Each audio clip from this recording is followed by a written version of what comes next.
Ay magandang hapon mga kabayan, mga insan. Alit nagluto na naman ng inyong insan bago pumasok sa trabaho. Yan ang balbakwa o may lara na ano yan, yung bell pepper, may pitsay, sibuyas, bawang, tanlad, luya, may hans din yan, hans pork and beans.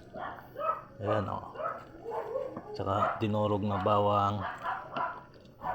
Ayan ang ating balbakwa with pitsay tsaka hans pork and beans.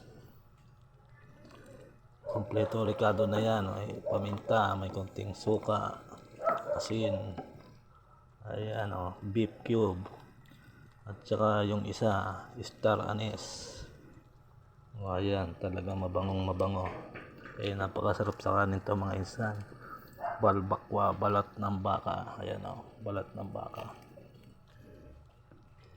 Tomato paste, meron na yan. Kompleto na kaya kanin na lang ang kulang.